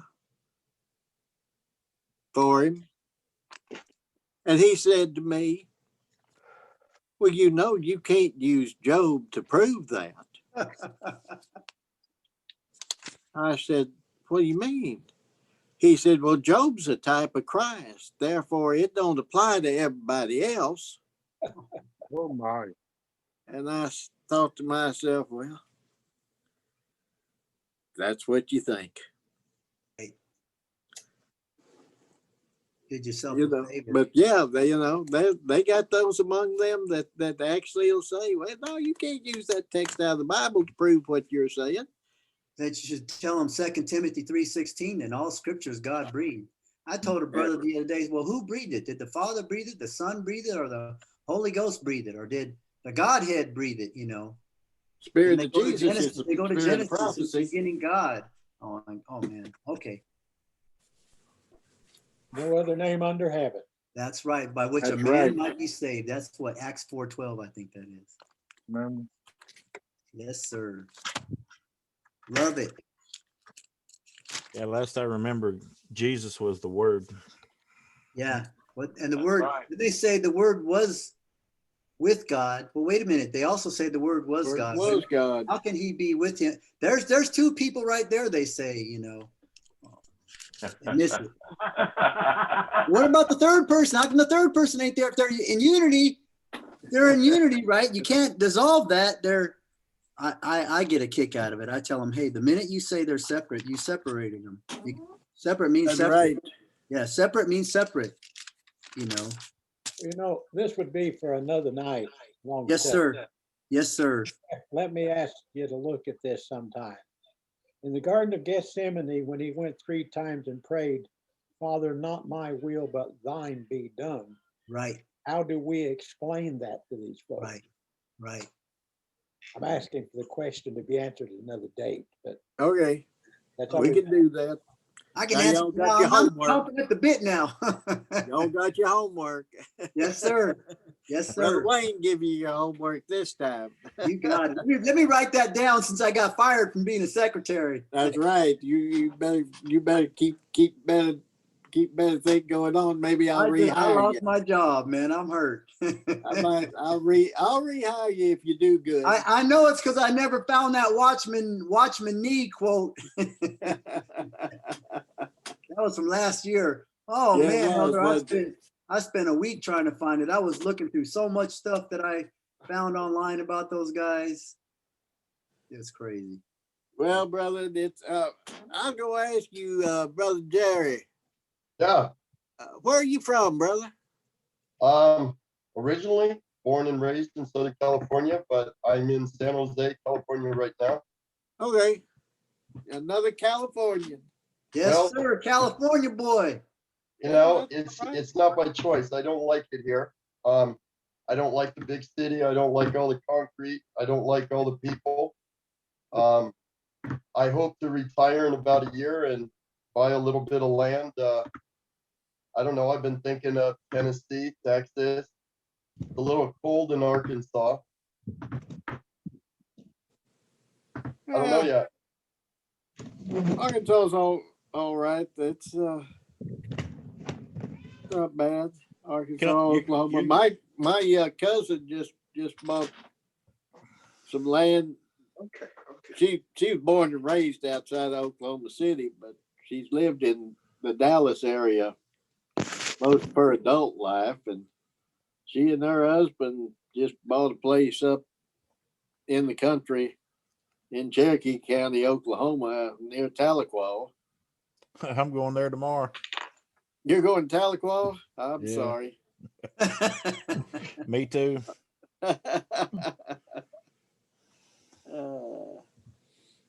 And so yeah, that's there's good places around. Yeah, just as long as not the big city for me. I can understand that because when I lived in Texas, I lived in Dallas, and didn't do too well there. Yeah, there's a lot of nice places out there in Texas, you know, especially the tornado area. Yeah. Unfortunately, there's tornadoes a lot up in there, but some of the outskirts around Austin is very nice. I haven't been up there around Dallas, but I've seen plenty of pictures. I'm sure it's nice in lots of areas around Dallas to get out of there a little bit. Yeah, if you go to the east, it's nice. I think Exactly. East Texas, northeast Texas, between Texarkana and Dallas, and down around Mount Vernon. I'm afraid to go out there and buy something and lose everything I got in a hurricane or a tornado. Yeah. Oh well. You I'll know, tell you what, Tennessee is beautiful. yes. It's a beautiful state. I'm not from Tennessee either, but it is a beautiful state. It is. It is. No income It's tax. inexpensive to live. No income state tax in Tennessee either. Right. Know that. We had a little talk about that a while ago, Jerry, in a morning meeting with Elder Lackey. Talking about a preacher of the past, Elder, and you guys were saying how believers back then were against life insurance. As they said that if you got life insurance, you weren't trusting in the Lord, you know. And I feel you, Jerry, because I mean, I think about that a lot too, and especially what I've gone through with my health in the last few years. I've never been scared. As a matter of fact, I actually welcomed it, and I welcome it now more than ever. If you know, if I go under the knife and don't come back, I'm like, I'll be in a better place for sure. At least I hope, like we say, right? But yeah, it's funny how, you know, some people and groups and believers will be that way. And like we also said earlier in the Harold, we shouldn't impose our own personal thoughts and beliefs and opinions on our brethren. And we just tell them from the scripture. And like we said earlier, from Romans 14, we live according to our faith. But yeah, you know, I'd live anywhere. You know, I'm grateful. I heard a brother say one time that, aren't you glad God doesn't give you your will, you know? And I said, yeah, I think there'd be a lot more dead people around if I had my way, you know. When I retired to North Mississippi here, if I'd have known that there were no churches in this area and this was I'll take the blame. Right. First thing I'd do is I'd find me a good sound church somewhere, and then I'd decide where I'd go move to. Right. What town are you in, Brother Wayne? Blue Springs, just between Memphis and Tupelo. Oh, yeah. Wasn't that where Elvis was born, Tupelo, Mississippi? Yeah. That's it. I knew I heard that name somewhere before. I've got some clients out there in that area. Oh, Next really? time I'm down that way, I'll give you a holler.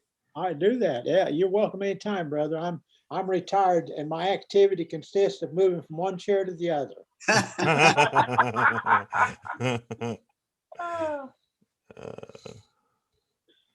Yeah, I've got some clients there in the Blue Springs area, actually. Good, yeah. So, Blue South, Springs- I got Blue some in Springs South is- Havens, Tupelo. Yeah. Go down to what's just south of Tupelo there, the next big town down. Aberdeen. Just right there by Aberdeen. Man, I can't think of the name of it now. Saltillo, Verona. Yeah, it's right all in that area. That's not it though. But And anyway, go over to Amory a little bit, the other Right. side of it. right. I actually decided that this week or whenever I can, I'm going to go over to Manatachee and meet with them one Sunday. I know the brother that began that church, a good man. We were not in agreement on a number of things, but I'm getting desperate for fellowship. Yes, sir. I hear you, brother. It's kind of the same thing I'm dealing with here in Florida. I don't know for sure if I'm going to line up, and I probably won't be completely lined up with the church I'm in now, the old line Primitive Baptist. But at the same time, I feel like, I don't know, it's such a prayer battle for me to know whether or not that's God's will for me to join that church. They seem like they're good and sound, but if I could ask for anybody to pray for me, that would be something I would ask for as far as whether to join this church. And actually the bigger question is to try my church home. My wife and I have talked about moving. And so I don't know if we're going to be moving anytime soon, especially with the pandemic the way it is, but we've talked about moving to North Carolina, Virginia area.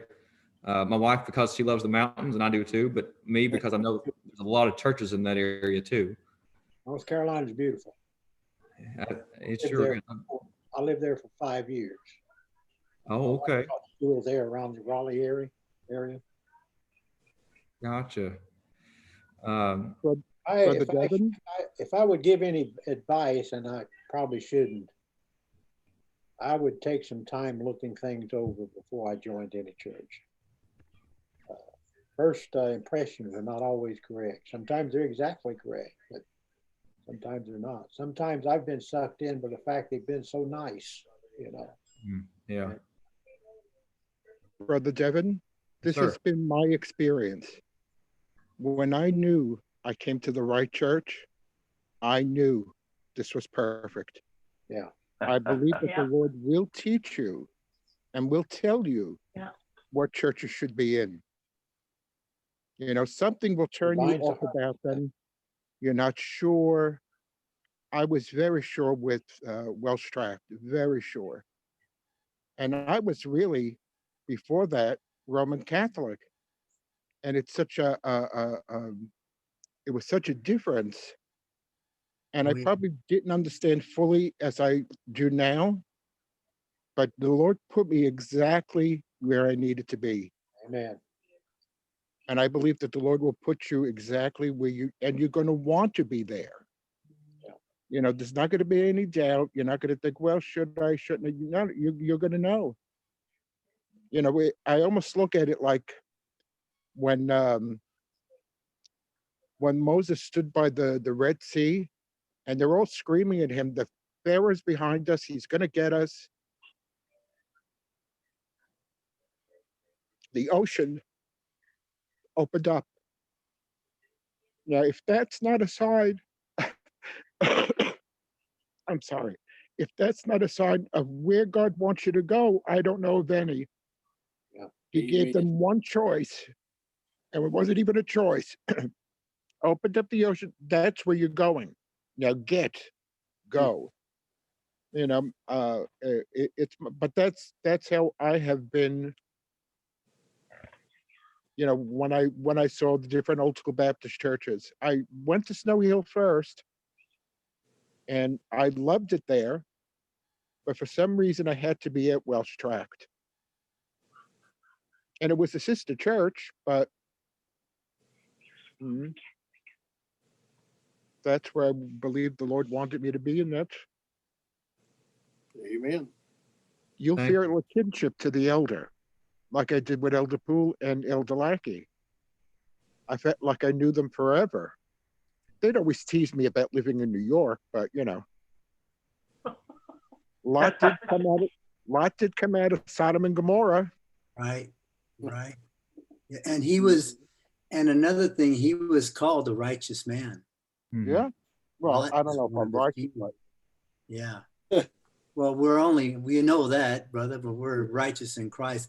Something I heard a while back, Devin, that just made my head, didn't make it spin, but just the thought, we know that scripture says all things are of God, right? And this pastor said, did you know that whether, because we're always trying to find the will of God for our life and do what pleases him. And he said, do you know that whether you believe you do the will of God or you don't do the will of God, you still do the will of God. And that's absolute predestination. So that's what's mind-boggling, Amen. Yes, it is.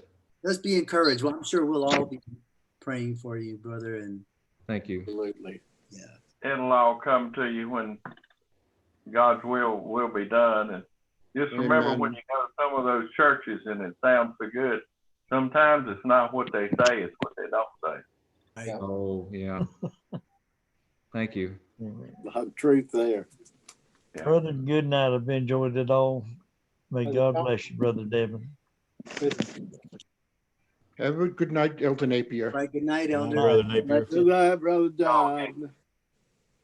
Good night, brother. Tell you what, brother, I'm about out of it too. I'm still trying to get over spending Monday night up all night. Yeah, you got to get up early tomorrow and not take a nap from 6 to 9 like the day before. Boy, that was tough. Oh yeah. Yes, you're right. Yeah. So I'm gonna just say, well, brethren, Lord willing, we'll be with some of y'all tomorrow morning. We'll be with the rest of you next Wednesday, Lord willing. Amen. God bless you all. God. Good night, brother. Good night. Good night. Good night, brother. Good to Take meet care, you. brother. Take care, and we'll see Good you night, later. Brother Jerry. God bless you. Good Good night. night. God bless you guys. Good Thank night, you. brothers. Meet y'all. Good to meet you, Jerry.